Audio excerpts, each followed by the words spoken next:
So we'll go to the floor. If you could identify yourselves and just indicate whether the question is directed to the panel generally or to a specific individual on the panel. Jake. Yeah, hi, Jacob Irving with the Energy Council of Canada. I think to the panel generally. I think the question is about perhaps a higher level question of what us Canadians want. I often think, Canada is a very young country, but it's a very old democracy. And we are known the world over for having world-class regulators, governance systems, etc. And it's to our collective credit that we do. But us Canadians just keep throwing curveballs at it. And we're all over the map in terms of what we want of our processes. It came home for me last week. I was listening to a CBC interview, and they were talking to a visiting minister from Norway. And the question was kind of pointed, and they put to the minister, they said, yeah, you've got a very clean energy system at home. You have some of the highest penetration of electric vehicles, etc. That's all great.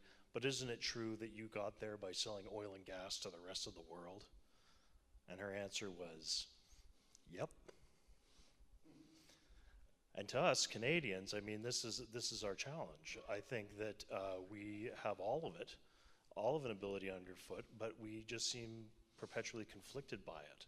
And now I know that Canada is not Norway, and I know all the reasons how we aren't, and etc. But the Japanese example is a good one. Can't we look to some other countries around the world who are getting it right and take some lessons from them in this regard? Mike?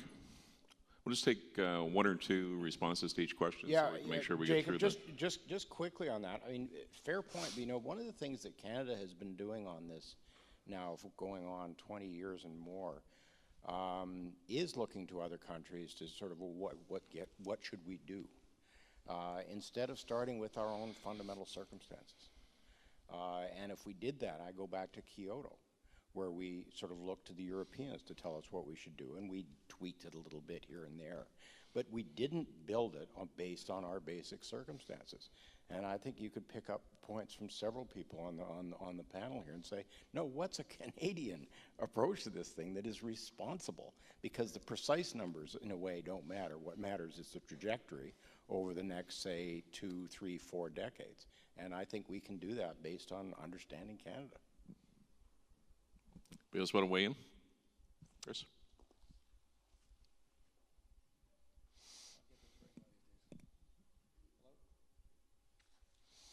There we go. The overarching point on that is that, we've talked about it, and Monica's talked about it, it was talked about last night, is that we are lacking an overall vision in what we want to do in energy, or a cohesive viewpoint as to what business we are in going forward. What do we want to do with our resources? It's a long game. How do we want to manage that? We don't have that strategy right now. It's bits and pieces, like the new bills and regulatory reform. That's one element, but it needs to be done in the context of what do we want to do as a country, what business are we in, and we need that vision. And no, that vision is not an NEP. It's not a national energy plan. It is a true strategic vision for what we're going to do as a country to maximize the value. And that is absent. That's a blank spot in all of this discussion. Next question. My name is Nathan Lemfers. I'm a PhD student from the University of Toronto. And I wanted to pick up Ralph's challenge to use the Eisenhower principle of thinking a little bit bigger than the already big problem. And that's the role of multi-party consensus on energy decision making. So we've already seen this here in Ottawa, whether it was in 2012 or currently right now, with the very different understandings of how energy decisions should be made between political parties. We're going to be seeing that in Ontario and Alberta pretty quickly. So we could broker a pan-Canadian framework on the governments of the day amongst the 12 or 10 provinces, 3 territories, which is phenomenal. But how durable is that without any sort of multi-party consensus? So my question to the panel writ large is, how can the energy decision-making process facilitate or accommodate a multi-party consensus? And that may mean having a different sort of electoral system. That was something that interested millennials like I in the last federal election. It's something that Norway knows well through their proportional representation system. They have a cross-party consensus on ambitious climate policy, and that goes from their extreme left to extreme right wing. And I was just wondering how you see these sorts of future potentials being built into energy decision-making here. And I know it's not realistic to do it on a project-by-project basis, but especially for understanding and agreeing upon a long-term energy vision, what would that look like? Thank you. Very good question. Who wants to take that one on? Ralph? I would say that I think the Pan-Canadian framework actually is quite a good model as far as it goes. But I think with regard to the natural resources part of the energy system, in other words, the fossil fuels primarily, it's constitutionally pretty well locked up in provincial jurisdiction. So I don't think, I mean, the Norwegian model could be implemented, to refer to the previous question, in Alberta. You could do that. You could maybe set up a fund, maybe call it the Heritage Fund, and you know, say you're going to use that to invest in a clean energy future. But it would be difficult. I mean, royalties have never been a big revenue item for the federal government in this country, so I'm not sure that it would work there. But the multi-party, one of the beauties of the Pan-Canadian framework, to me, is that it reflects what Brendan Haley calls sort of the green federalism, the opportunity for us to take a diversity of approaches to the way we develop the new energy system in this country. Everybody doesn't have to do it the same way. The problem is when you have these transboundary issues like linear infrastructure that come into play. And there, the authority of the federal government seems pretty clearly established. And I don't envy them the job, but they have to, in the end, make the decision on those situations. I don't think consensus, as I was saying earlier, it just doesn't seem realistic to me that when you've got these quite polarized views, and it accounts, this is why we see the polarity in the opinion polling that was being described earlier. And it's why we see the volatility in the middle group of the polled, is because we're in this state of transition, and consensus is going to be difficult for a while. And I like the idea, and I think it should be implemented certainly at the provincial levels, but a Canadian consensus on the energy system, wow. I'm not sure that we can get there. Bob, quick add. So I'm not really certain how much we need to undo and how much we need to imagine as another way of doing business. We've seen here in Canada folks argue whether or not there is room in Canada for a third order of government, and courts finding that indeed there was, that we need to figure out how to reconcile the fact of pre-existing sovereignty of Indigenous people with the assertion of sovereignty of when Canada federated with each other. And Indigenous people weren't part of that confederal bargain. So do we need to sort of go and do that before we move forward, or can we imagine a different way of doing things? I'm not too sure what the right answer is, but I think we need to sort through that. Because if we are going to try to find some consensus moving forward, Indigenous people, Indigenous governments have to be part of that consensus. And we put in things like NRTA and other sort of constitutional tools that have been barriers to having that conversation with each other, and sort of relying on things like NRTA. Well, we solved it there, but we didn't. I mean, we just created another set of problems, and hopefully not a barrier to conversation, because I think we can imagine different ways of having conversation with each other. Yeah. Okay, I think we've got time for the last two questions here, so we'll go back to the floor. Thank you. My name is Shahrazad Rabar. I run a trade association representing large users of energy. I'm going to take license from Ralph's comments, which say it's complicating things might actually help you solve a problem, by adding one more narrative to the already confused and complex narrative. The way we come at energy is energy, in addition to giving us export, has been an enabler of economic development. We've looked at the world in a low-carbon future, assuming we've met our Paris targets and kept temperature rise in the atmosphere below 2 degrees. we got smart people to look and opine on what materials will that economy need. And the answer was, even if you reduce the material intensity of the economy by a staggering 50%, there will be a growing demand for more conventional bulk materials, steel, cement, chemicals, and there will be no demand for carbon neutral materials. So the new narrative that I've been working with a bunch of large companies in that area to bring to the table is scratching our heads and saying, okay, so people are going to need stuff. Does it make for Canada to make the stuff, or do we import the stuff? And if our processes for making the stuff, brute force and heat, basically, for transforming most resources, needs the energy, what does that mean for us? The reason I'm sharing this with you in the audience is a staggering close to half the energy used in Canada isn't in our communities or municipalities. It's by heavy industry trying to transform basic resources into commodities. And the answer is yes, we can make the stuff. We can't make them the way we were. We need to decarbonize. That patch isn't part of the energy discourse. It should be. It's a very different narrative than how do municipalities and Indigenous communities relate to energy.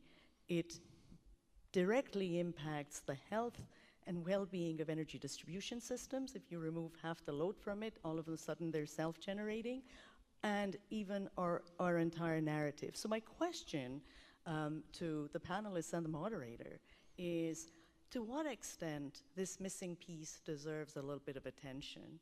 And on oil and gas production specifically, how would we be better served if we differentiated from using our oil and gas resources for export and for internal combustion engine to get automotive versus making stuff and that the world will continue to need?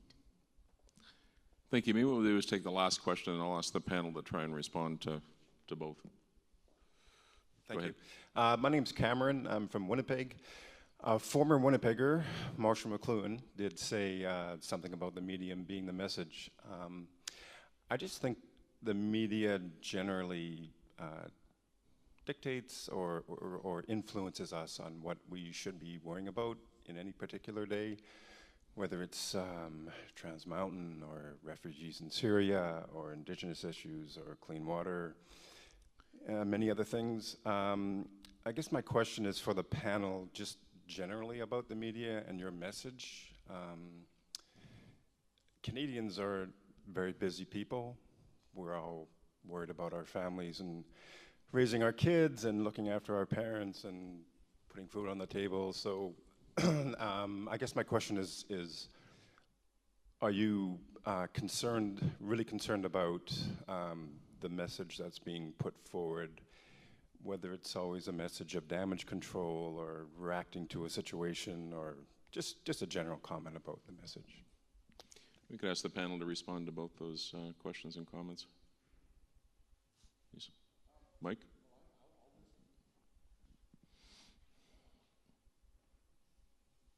There is. I'll respond to Scheherazad's question. I mean, Scheherazad, I think the short answer is a lot. And you well know, I mean, for well over a decade, we've been kind of working through Quest to try to create a kind of integrated, coherent narrative from the community perspective. But one of that sort from the industrial energy perspective, I personally think is something that would be extremely valuable and something that we should be thinking about injecting into the Canadian energy conversation. Ralph? On that point about industrial energy use, the 50% number includes the oil and gas industry, and it includes the power sector. If you take those out, what's left? The primary metals smelting industry, the industrial chemicals industry, pulp and paper to an extent. That group, that energy intensive group with really high energy costs as a percent of value added, that's only 10 or 12%. And it's been shrinking as a percentage of our economy for some time now. And there's a tremendous amount of innovation going on in those industries, which is generally leading to higher levels of electrification and lower levels of energy use, because they care about energy use. Unlike a lot of us, it's a big cost for them. So I would say that within those industries, there's already intensive focus on innovation to try and cut energy costs and reinvent processes, and it's integrated with the new materials that are coming up. So, but yes, for Canada in particular, that's definitely a focus area. And what we're doing in the CESAR initiative at the University of Calgary is we've been separating our low carbon challenge into tranches, if you like, one of which is just the group you identified, and taking a different approach to that, different policies, different technologies, different business strategies than one would take, for example, to the service sector and the commercial buildings, or to the residential sector and the households, or to the oil and gas sector itself. On the question of partitioning the emissions and the environmental impacts from our oil and gas production into a portion which is assigned to our exports and a portion which is prorated, if you like, to Canadian consumers, I'm all in on that. I've argued for a long time that when we talk about our greenhouse gas emissions profile in this country, we should be distributing the emissions of the oil producers to the end users. And that means there'll be a piece that's set aside as representing exports, which are not really properly assigned to Alberta even, because that's a Canadian benefit. And then the rest, yes, they should be distributed to the consuming provinces. And when you do that, you get a starting point for the conversation about how we make this transition to a low-carbon future. You get a starting point that looks a lot more like Canada than if you put all of the emissions from the oil and gas sector in Alberta's column, as if the responsibility for those emissions really doesn't more effectively belong distributed to the consuming provinces, as well as the exporting, or the countries that are, receiving our exports. Sorry. Lisa, I know you want to make a quick comment. I'm going to ask you to keep it very brief. And then I'm going to go to wrap up. Stephanie, you can start. We'll just work our way across the panel. A very, very brief final comment. So Lisa first, and then Stephanie. First of all, yes, absolutely. ARC research indicates that 40% of oil and gas emissions come from oil and gas-related products, not combustion. So absolutely, we should be focusing on the product side. And in particular, there's been such huge wins that have, to the second question, not been reported by the media. Specifically, Carbon Cure and Carbocrete, net negative cement production, i.e. taking both steel slag and CO2 emissions out of the air to make a better product, which is being exported from Canada. We don't have those discussions. And secondly, in relation to the media, Sean McCarthy, if he's still in the room, will know this in my regular rant. We have to stop the bifurcated, baseless debate over tax versus cap and trade. It's such a simple debate in the media. We have to actually get into the nitty-gritty of the issues. But the medium is more of concern. How we message, how people are getting their sources of information is something we should be really looking at quite carefully. Thanks, Lisa. So 30 seconds or less. What final message would you like the audience to take away? But it's maybe on the industrial side in Quebec, it's different, like usual. There's no production here, so the only sector of the economy that met their Kyoto targets is the industry sector. It's minus 20-something compared to 1990 right now. And sometimes it touches also the second question. In the media, the industry are demonized, but we're already producing much of our product more responsibly than in other countries. So, and the media are screaming when, let's say, a big company is having a subsidies that the money is taking from the green fund that we have in Quebec that's come mainly from the carbon market revenues. And we should not be saying that it's not okay. Not only it's okay, it should be like that. They're paying for it. They should be allowed to take some money. So I think that we need to defend the industry and to explain the role the industry are playing and to help them getting better. Because what they could do, I think most of them already did it. Now it costs a lot of money to move forward to electrify so they need help. So I think that what Shahrzad is saying. It's important that government is looking into that. And about the media, most of the media are doing correctly their job, but it's more and more opinion and less fact. So I think different level of authorities need to find a way to have a discussion and to inform public on energy, on climate change directly, without the filter of the media, which is not simple. And I'm not talking about a 6 weeks ad campaign from the government and go away. It's something that needs to be much more consistent. Ralph.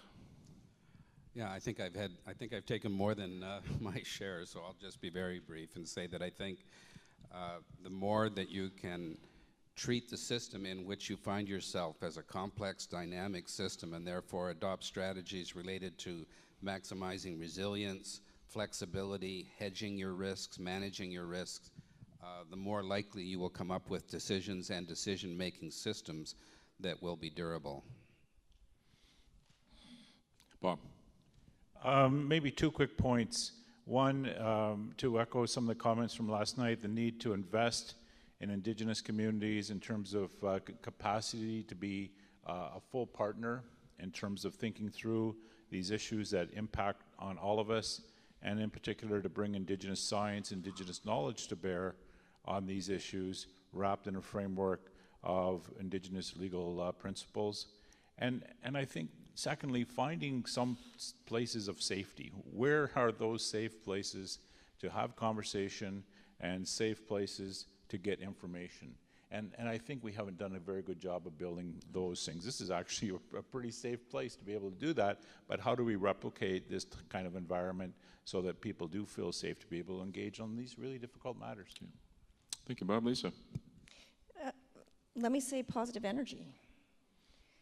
We need to start manifesting positive energy in what we do really well. And we do a number of things really well.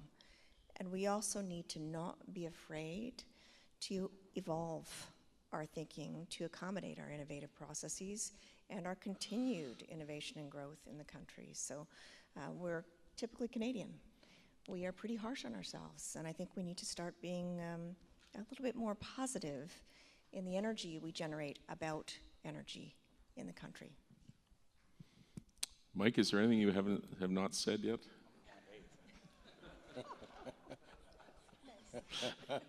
just for that. Speaking of typically Canadian, Canadians typically think of energy as a commodity production business. We need to think of it more and more and more as a customer-facing service business. And a lot of the solutions are going to flow from that. Chris. Maybe 3 things. One is that we're blessed with a world-class resource on energy that can develop over the long term. The future is in gas, light oil, NGLs. You know, the story has been about oil sands and bitumen for a long time. We need to focus on that and what we want to do with it. The other point is that on innovation and technology, we would not have those resources being developed if the energy industry had not evolved, had not implemented new technology right across the board. That includes exploration, production, pipelines, the whole ball of wax. We are world-class in what we do, and we need to talk more about that.